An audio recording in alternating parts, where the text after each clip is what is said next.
नमस्कार, मुद्दे की बात में आप सभी का स्वागत है। मैं हूं आपके साथ गरिमा वाजपेयी। आज बात करेंगे कि आखिर कहां गया सोहराब।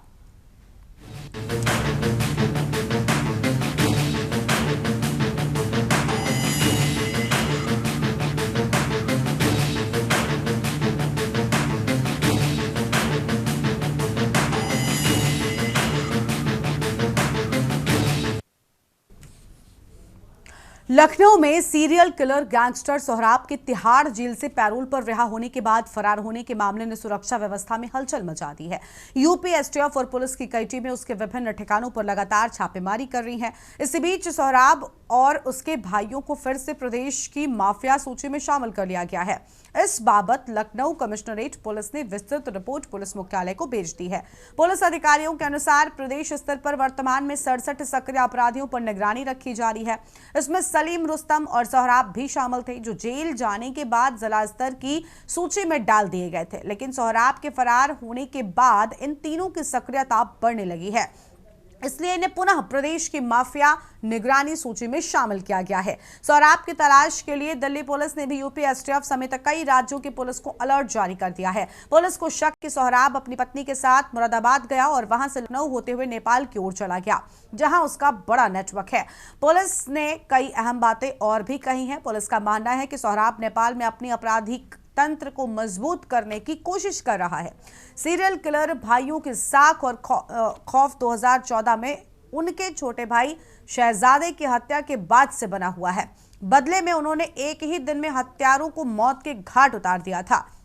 इसके अलावा ये भाई दिल्ली में दिन दहाड़े ज्वेलरी शोरूम में डकैती, लखनऊ के वजीरगंज इलाके में हत्या जैसी बड़ी वारदातों में भी शामिल रहे हैं। वहीं पप्पू पांडे हत्याकांड के गवाह गोपाल शर्मा ने अपनी जान को खतरा बताते हुए सुरक्षा की मांग की है। उन्होंने कई बार प्रशासन को पत्र लिखकर सुरक्षा की गुहार लगाई है।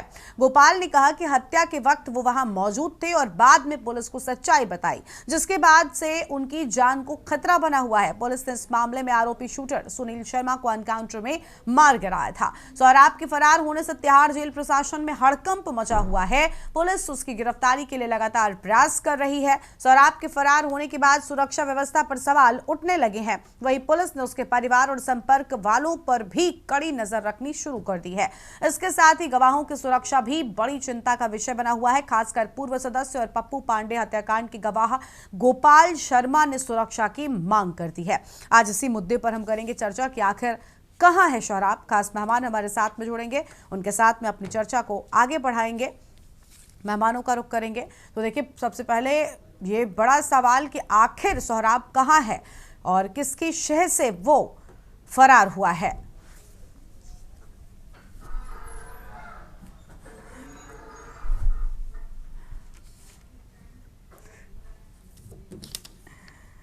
और इसी खबर पर बातचीत के लिए हमारे साथ में अलग अलग मेहमान जुड़ चुके हैं।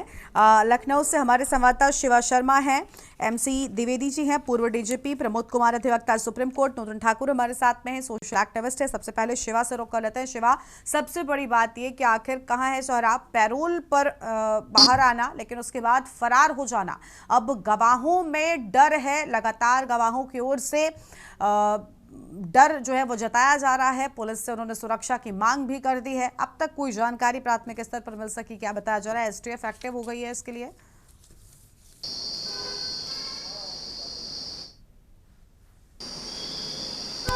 देखिए गरिमा, सोहराब के गायब होने से यूपी पुलिस की बहुत ज़्यादा सक्रियता बढ़ गई है और चिंताएं भी बढ़ गई हैं इस बात को लेकर के कि आखिरकार सोहराब का अगला कदम क्यों होगा। क्योंकि लखनऊ के अंदर सलीम रुस्तम सोहराब की बहुत ज़्यादा दबंगई थी, ऐसी छवि थी कि वो कुछ भी कर बैठते थे। और इन्होंने एक दिन में 3 मर्डर भी किए हैं और ना सिर्फ मर्डर किए हैं बल्कि इस बात की सूचना उन्होंने एसएसपी कार्यालय में दी थी। तो इन लोगों का जो दबदबा है, इन लोगों की जो फिरौती मांगने की जो प्रक्रिया है, हत्या करने की जो प्रक्रिया है, वही बेहद सनसनीखेज है। और जब सोहराब पेरोल मिलने के बाद में तिहाड़ जेल वापस नहीं लौटा तो यूपी पुलिस के लिए सिरदर्द जरूर बन गया है। अब लखनऊ पुलिस ने इस मामले की जांच तेज कर दी है और यूपी पुलिस से और यूपी एसटीएफ से मदद जरूर मांगी है। हालांकि तिहाड़ जेल को जब इस बात को पता लगा कि वो 3 दिन की पेरोल खत्म होने के बाद में दोबारा नहीं लौटा तो उन्होंने दिल्ली पुलिस को इस बात की सूचना दी और दिल्ली पुलिस ने यूपी एसटीएफ समेत कई राज्यों से यूपी पुलिस से मदद मांगी है कि सोहराब को तलाशने के लिए एक अभियान अभियान चलाया जाए और जल्द से जल्द उसे पकड़ा जाए। अगर सोराब नहीं पकड़ा जाता है गरिमा, तो यूपी पुलिस के लिए मुश्किलें और ज्यादा भी खड़ी हो सकती है, क्योंकि तीनों भाइयों ने जेल के अंदर बंद रह करके क्या ताना बाना बुना है इस बात का पता नहीं है। लेकिन कई ऐसे गवाह हैं, कई ऐसे लोग हैं उत्तर प्रदेश के अंदर जो सलीम रुस्तम सोराब के जाने के बाद बहुत ज्यादा खुश थे, और ऐसा भी हो सकता है कि सोराब शायद इस वजह से पेरोल पे अंदर वापस ना गया हो ताकि उसको किसी के साथ कुछ करना हो। तो अब यूपी पुलिस का सिरदर्द भी इसलिए बढ़ जाता है कि अगर कहीं पर भी गैंग वॉर होता है, हत्या होती है, फिरौती मांगी जाती है, अगर उसमें सोराब का नाम सामने आता है तो कानून व्यवस्था पर सवाल उठेंगे। तो अब यूपी पुलिस और यूपी एसटीएफ के साथ साथ जो अन्य जांच एजेंसियां हैं, जो अन्य राज्यों की जो पुलिस है, वो सोराब को तलाशने का काम कर रही है और डायरेक्ट प्लान तलाश रही है कि आखिरकार सोराब कहां गया है, किन किन से मिला है और क्या कुछ करने की फिराक में है। ठीक है, लौटेंगे आपके पास में। शिवा हमारे साथ में और मेहमान हैं, एमसी द्विवेदी जी हमारे साथ में हैं, पूर्व डीजीपी। बहुत स्वागत सर आपका। एमसी जी आवाज़ मिल रही है आपको। सर ये भी जानना चाहेंगे, बड़ी बात ये कि आखिर इतने खूंखार अपराधी जो एक बहुत बड़े अपराधी हैं, खुद लखनऊ में उन्होंने जिस तरीके से अपराध का पूरा बकड़जाल बना रखा है, ये भला पैरोल पर बाहर कैसे आ गए? कुछ नियम होते होंगे कि ऐसे लोगों को पैरोल क्यों मिली, ये भी अपने आप में एक बड़ा सवाल है। महेश चंद्र जी। नियम तो निश्चित रूप से ऐसे हैं कि ऐसे किसी व्यक्ति को पैरोल ना दी जाए जिससे कि बाहर जाने पर समाज को खतरा हो।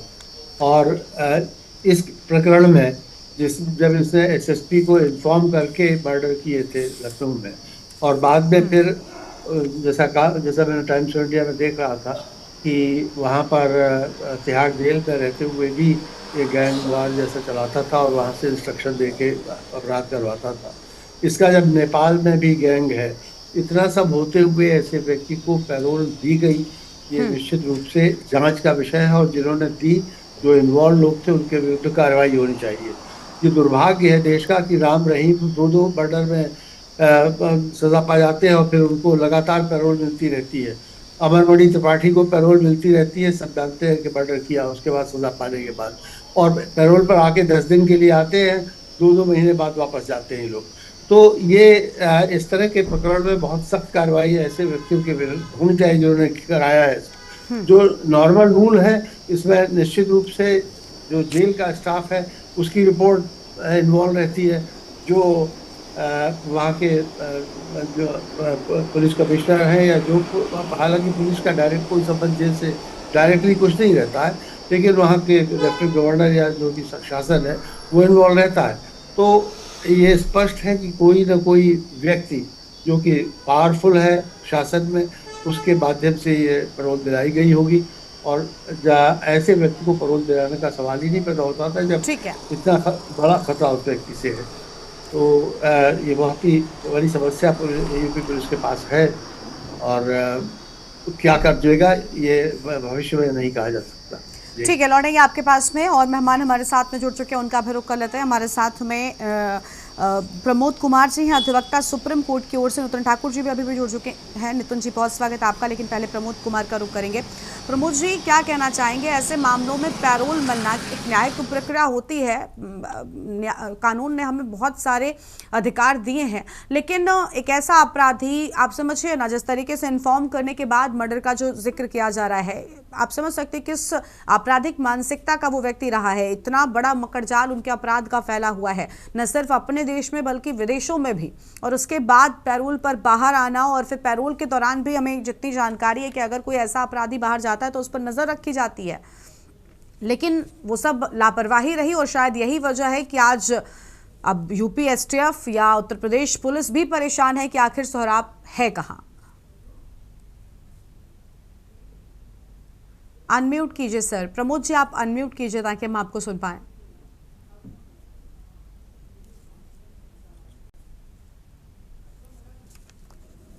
कोई नया मुद्दा नहीं है, और प्रायः ये देखिएगा कि ऐसे क्राइम देवन से, आजादी के बाद से यहाँ हिंदुस्तान में होते रहा है, और ये बहुत प्लानिंग ढंग से होता है।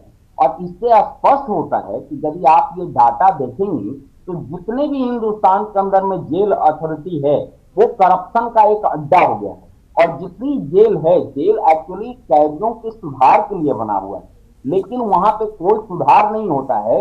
जेल का सुपरिटेंडेंट और जेल का जितने भी अधिकारी है, उनकी मिली भगत से सारे एक्यूज से, जो भी वहां पे विचाराधीन कैदी हैं और कैदी हैं, उनसे हफ्ता वसूली की जाती है। और वो कैदी बाहर के अपने शागिर्द होता है, वो एक गैंगस्टर चला रहा है। जनरली ये देखा गया है, क्योंकि मैं अपना एक्सपीरियंस बता रहा हूँ, 32 साल के प्रैक्टिस में हूँ वकालत में, और जो हमने देखा है जेल के अपना स्टाफ को इसमें मिली भगत होने का बिल्कुल स्पष्ट उदाहरण। और ऐसा नहीं है कि यहाँ जजों को पता नहीं है, सारे प्रशासक को पता है, जेल अथॉरिटी को पता है, आपको सारे जजों को पता है कि जेल के अंदर में सुधार नहीं होता है, बल्कि वहां पर और क्राइम बढ़ता है। जो शरीफ लोग भी वहां पर गए हैं, कुछ बच्चा गया है पहली बार में वहां पे, तो उसका मेन ये होता है कि वहां जाकर सुधर जाता है। लेकिन बजाय वो 6 महीना या 1 साल किसी मुकदमे में रह जाता है जेल के अंदर में, तो आधा वो क्रिमिनल बन करके आता है। और जब समाज के अंदर में वो जाता है तो वो क्राइम का एक ठेकेदार बन जाता है, और इस तरह से क्राइम का एक ताना बाना वो बुनने लगता है। आज रिजल्ट ये है कि यदि कोई जेल से आ गया है तो समझिए कि उस समाज में एक टेरर पैदा करता है, और समाज जो शरीफ लोग हैं उससे डरते हैं, उसकी चर्चाएं करती है, जैसे ऐसा लगता है कि बहुत बड़ा नेता हो या बहुत बड़ा साइंटिस्ट हो या बहुत बड़ा ब्यूरोक्रेट हो। तो आज एक समझिए कि एक इज्जत का एक सवाल आ गया है, बहुत बड़ा यदि टेरर है। किसी भी आप राज्य में जाइए, मैंने एक डिस्कस किया था कुछ लोगों को, बिहार और यूपी के लोगों से, उससे पूछा कि भैया आपको पता है कि आपके राज्य में सबसे बड़ा साइंटिस्ट कौन है, या सबसे बड़ा जो है कोई पोएट कौन है, कवि कौन है, या सबसे बड़ा ब्यूरोक्रेट ईमानदार कौन है? उसको इसके बारे में नहीं पता था, लेकिन इतना जरूर उसने बताया कि दसों की संख्या बता दिया कि बिहार का नंबर 1 से लेकर के 10 क्रिमिनल कौन है, यूपी में नंबर 1 से लेकर के 10 क्रिमिनल है। तो उसकी आखिर जो है वो विश्व विख्यात, जैसे उसकी चर्चाएं होती है कि देश के लिए बहुत बड़ा वो। ठीक है, आपकी बात समझ में आ गई कि लोगों को जानकारी नहीं होती है और कहीं ना कहीं उसका बड़ा असर होता है। ठीक है, उसकी बहुत बड़ा भागीदारी सरकार की है, उसकी बहुत बड़ी भागीदारी जुडिशियरी का भी है। I am no education to say कि सारे जजेस जानते हैं। आप देखिए पैरोल, वैसे तो देखिए जेल अथॉरिटी का ये डिस्क्रिप्शन होता है,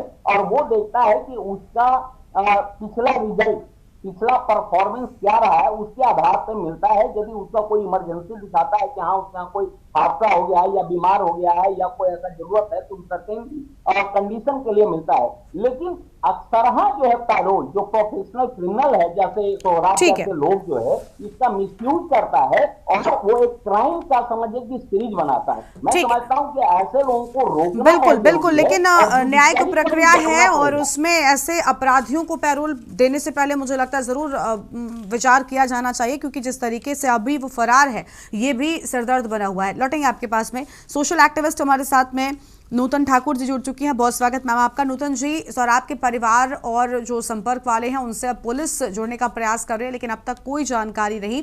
एक ऐसा अपराधी जो इन्फॉर्म करने के बाद मर्डर करता है, अब आप समझिए वो कितना बड़ा अपराधी है, और विदेशों तक उसका नेटवर्क है। बताया तो ये भी जा रहा है, आशंकाएं हैं कि शायद वो विदेश ही चला गया है, नेपाल जाने की भी बात सामने आ रही है। बड़ी बात यह कि आखिर क्यों पैरोल पर बाहर आया और अभी कहां है कोई जानकारी नहीं है। कुछ लोग जिन्होंने उससे जुड़े मामलों में गवाही दी, अब उनके सिर पर खतरा मंडरा रहा है, वो पुलिस से सुरक्षा की गुहार लगा रहे हैं। देखिए, मैं ये कहूंगी कि पैरोल जो है वो एक नियम है, मिलता है, लेकिन उस पैरोल की अवधि में भी तमाम ऐसे नियम है कि सर्विलांस लगाए जाए, देखे जाए। सबसे बड़ी बात है कि पैरोल किसको दिया जा रहा है। एक नियमावली है, जब आप सजा याफ्ता हो जाते हैं, कन्विक्टेड हो जाते हैं, तो पैरोल कंसेप्ट आता है कि हमारे यहाँ न्याय प्रणाली सुधारात्मक है, और वहां पे होता है कि आपके मानसिक स्वास्थ्य के लिए जरूरी है कि कुछ समय परिवार के बीच में भी रहे, ताकि कनेक्टिविटी भी बनी रहे। जब आप छूट के जाए तो समाज में प्रॉपर एडजस्ट कर पाए। तो अपराध को भी मुझे लगता है कि 2 कैटेगरी में देखे जाने की जरूरत है, जो आमतौर पे देखा नहीं जा रहा है, जो दुर्भाग्य का विषय है। एक है जो अपराधी है नहीं, उनकी वो मानसिकता अपराध की नहीं है, हालात बस उनसे कोई अपराध हो गया है जिससे सजा भुगत रहे हैं, कभी अपना आपा खो दिया या कोई ऐसे, मतलब वो आमतौर पे अपराधी नहीं है, कुछ हालात ऐसे उत्पन्न हुए जिसपे उन्होंने क्राइम कर दिया। और एक है जो अपराध ही उनका पेशा है। तो जिन्होंने अपराध को ही अपना पेशा बना रखा है, उनको अगर आप पैरोल दे रहे हैं तो वहां पे कुछ ऐसा बनाना चाहिए कि ऐसे पेशेवर अपराधियों को, जो जिनको पता है कि कई तो है जो जेल के अंदर से भी क्राइम कर रहे हैं, जब अंदर जेल के अंदर से वो बाहर की दुनिया से संपर्क बनाए रखे हुए हैं, अपराध कर रहे हैं, तो बाहर निकल के तो निश्चित रूप से अपराध करेंगे। तमाम ऐसे अपराधी हैं, उनको लगता है कि चलो जेल के अंदर से अपराध करने पे हम सुरक्षित भी हैं, हमारे पास हमेशा बचाव का है कि हम तो जेल में थे, हम अपराध कर कैसे सकते हैं। तो ये नियमों को देखे जाने की जरूरत है कि पैरोल में भी जो पेशेवर अपराधी हैं, साबित हो चुका है तमाम उस पे तमाम ऐसे अपराधी जिनको समाज में जानते हैं लोग कि भले उनके खिलाफ साक्ष्य नहीं मिल रहे हो कि ये अपराधी हैं, अपराध करते हैं।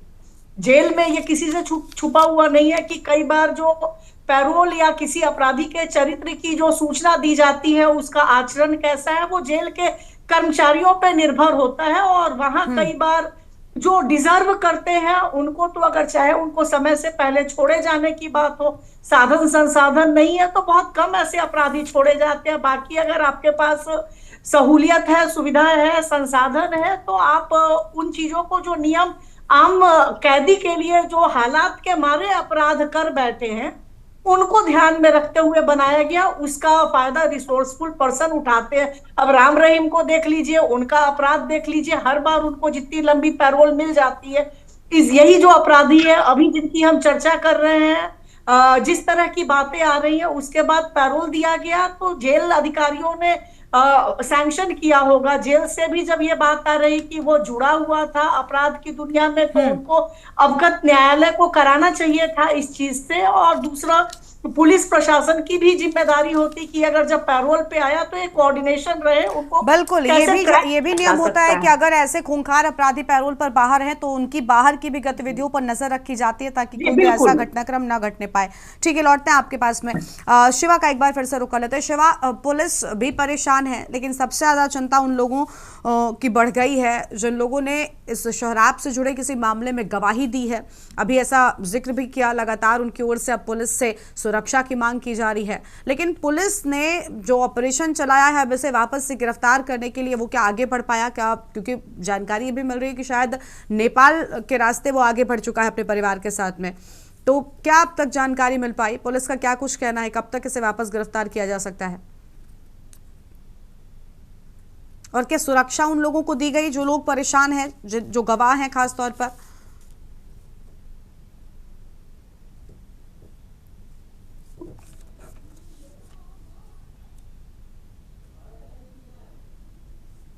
तिहाड़ जेल से पेरोल मिलने के बाद में वो एक क्लास का क्रिमिनल है और इसके खिलाफ कई गंभीर मामले दर्ज हैं, हत्या, लूट, डकैती, फिरौती, और ये अपने भाइयों के साथ साथ मिलकर के एक एक दिन में 3 मर्डर किया हुआ है। तो ऐसे आदमी की निगरानी रखने के लिए यूपी पुलिस की यूपी एसटीएफ टीम स्पेशलाइज्ड होती है और ना सिर्फ दिल्ली के जेल तक बल्कि वो कई राज्यों तक नेटवर्क अपना चलाती है। और ऐसे में जब उनके ऊपर से ये जिम्मेदारी हट गई या यूँ कहे कि जिम्मेदारी छूट गई कि सोराब के ऊपर नजर नहीं रखनी है, तो इनकी एक लूप होल है।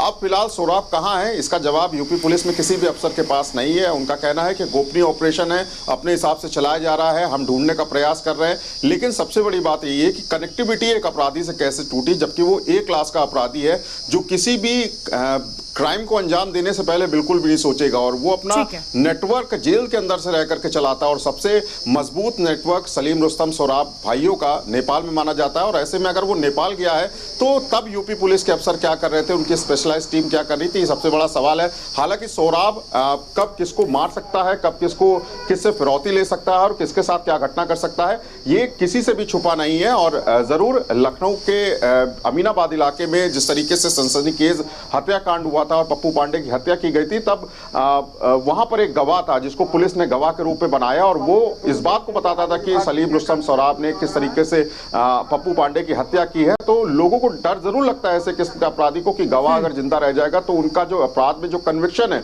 वो जरूर होगा और वो लंबे समय तक जेल से रहेंगे। तो ऐसे में अपराधी की एक मानसिकता होती है कि गवाह को कम से कम समय में जल्दी से जल्दी कैसे उसको मारा जाए, उसको थ्रेटन किया जाए। बिल्कुल, और ऐसे खूंखार अपराधी जरूर ऐसे कदम उठाने का प्रयास करते हैं। जिम्मेदारी इसके ऊपर आ गई है। लेकिन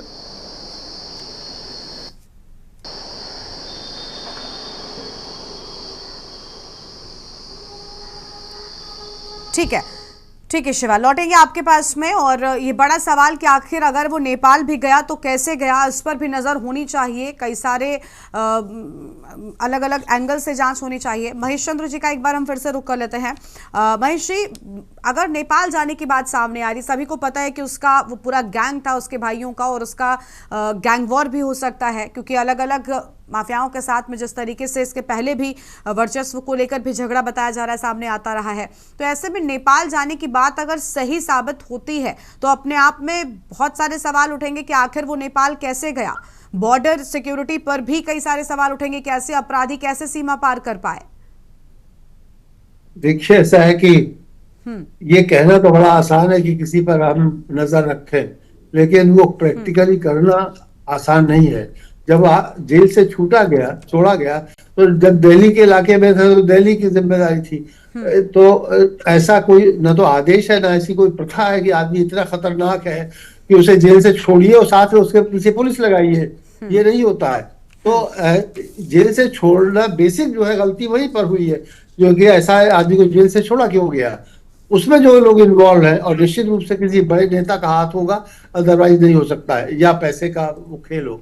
तो अब जब ये नेपाल चला गया है तो वो आदमी तो जाएगा और कहीं से निकल जाएगा। इतनी सड़कें, इतने मार्ग है, कोई पासपोर्ट वीजा की जरूरत नहीं पड़ती है हमें नेपाल जाने के लिए। तो जो हमारी सिक्योरिटी है बॉर्डर पर, वो क्या करेगी? वो सबके लिए उनके पास कोई फोटो या तो हर वक्त मौजूद नहीं रहता है कि आदमी इसको पकड़ा जाए। तो चला गया है, वहां से लाना बहुत कठिन काम है, आसान नहीं है। या तो वैयक्तिक रिलेशन से पुलिस अफसर आपस में कभी कभी एक्सचेंज कर लेते हैं बदमाशों को, और अगर पूरी प्रोसेस वीजा के थ्रू जाए तो आप चौकसी और इनको देख ही चुके हैं। किंगफिशर वालों को इतने साल हो गए, हम लोग नहीं वीजा के माध्यम से वापस ले पाए इन लोगों को। तो प्रोसेस बहुत डिफिकल्ट है। अगर नेपाल चला गया है, वो छिपा रहता है, तो बहुत कठिनाई से हमारे वापस कर पाएंगे। पुलिस क्या, इसमें पूरी फॉरेन मिनिस्ट्री लगेगी, तब कोशिश हो पाएगी, तभी वापस हो सकता है। बिल्कुल, लगातार ये बड़ी बात है कि आखिर कैसे वो नेपाल तक पहुंचा, इसको लेकर भी लगातार जांच हो रही है। अधिवक्ता सुप्रीम कोर्ट के हमारे पास में है प्रमोद जी क्या कहना चाहेंगे? देखिए, अगर वापस से गिरफ्तारी हो भी जाती है सोहराब की, जिस तरीके से पुलिस एक्टिव है, अलग अलग टीमें बना दी गई हैं, उसकी गिरफ्तारी के प्रयास काफी तेजी के साथ में जारी हैं, क्या ऐसे अपराधियों के लिए ऐसे कोई नियम नहीं होते कि इन्हें पैरोल ना मिले, ये जेल से बाहर ना जाएं? क्योंकि जिस तरीके से सभी लोगों ने जिक्र किया कि जेल में रहकर उसका अपना एक गैंग चलता था, जेल के अंदर से इतने अपराधों को अंजाम दिया जा चुका है, तो आप अंदाजा लगाइए कि अब जब वो जेल से बाहर है और कुछ पता नहीं कि कहाँ है, तब फिर वो कितने अपराधों को अंजाम दे सकता है। गरिमा में आपने जो सवाल उठाए हैं वो वाकई में बहुत महत्वपूर्ण है, और ये इसके लिए एक स्पेशल रूल या एक डायरेक्शन होनी चाहिए, खास करके जेल अथॉरिटी में, प्लस जुडिशरी में भी होनी चाहिए, पुलिस रिकॉर्ड में भी होनी चाहिए। वैसे पुलिस रिकॉर्ड रखती है यहाँ पे कि इस तरह का उसके जो वारदात का है वो क्राइम रिकॉर्ड किस तरह का है, लेकिन यही जो इशूज है उसको जेल अथॉरिटी को भी रखना चाहिए और एज वेल एज कोर्ट को भी रखना चाहिए। यदि ये संज्ञान में आता है कि ये आदमी कुख्यात गैंगस्टर है या क्रिमिनल है या प्रोफेशनल ये क्राइम करता है और इससे समाज का हित हो सकता है बाहर जाने में, एक तरह से ये समाज का जल्लाद है, ये समाज का राक्षस है, तो ऐसे लोगों को बाहर तो आना ही नहीं चाहिए। और यदि खुदा न खास किसी विशेष कार्य के लिए, क्योंकि फंडामेंटल राइट आड़े आता है, तो ऐसी स्थिति में आता है तो कंडीशन होनी चाहिए, या तो आप पुलिस डिपोर्ट कीजिए, जैसे ऐसा प्रोसेस। लेकिन यदि इस तरह का नहीं होता है तो जो अधिकारी है, जिस तरह से इसको स्वतंत्र रूप से मन इच्छा से आप इसको छोड़ते हैं, तो उनकी जिम्मेदारी बनती है। और प्राय यह देखा गया है कि जैसे अभी बात कर रहे थे बहुत लोग यूपी पुलिस का जिम्मेदारी है, दिल्ली पुलिस की जिम्मेदारी है, ये देखिए बहुत छोटी सी इशूज है। जिम्मेदारी जो जेल अथॉरिटी का बनता है कि आपने किस ग्राउंड के तहत उसको आपने पैरोल दिया है, और यदि दिया है तो आपकी जिम्मेदारी बनती है आप सुरक्षित अवधि में उसको वापस लाया जाए, और यदि नहीं आता है आप उसकी जिम्मेदारी लीजिए और उसकी कंसिक्वेंसेस को फेल कीजिए। बिल्कुल, अब सबसे बड़ी बात यह कि देखिए पुलिस जो है वो अपने जो मिशन चला रही है, इसको गिरफ्तारी के लिए उन्हें तेजी के साथ में आगे बढ़ाया जाए और जल्द से जल्द इस अपराधी की गिरफ्तारी की जाए, ताकि लोग चैन से रह सके। क्योंकि खुद पुलिस की भी क्षमता बढ़ गई है इसके फरार होने के बाद। शुक्र आप सभी मेहमानों का हमारे साथ चर्चा में आने के लिए, अपनी बात रखने के लिए। तो सोहराब आखिर कहाँ है, ये बड़ा सवाल लगातार उठ रहा है, क्योंकि जिस तरीके से पैरोल पर बाहर आने के बाद वो वापस नहीं लौटा और फरार हो गया। अब उसकी गिरफ्तारी के लिए पुलिस की ओर से अलग अलग टीमें बना दी गई हैं और लगातार प्रयास जारी हैं। देखना होगा कि पुलिस को सफलता कब मिलती है। इस कार्यक्रम में इतना ही। आप देखते रहिए न्यूज़ इंडिया। नमस्कार।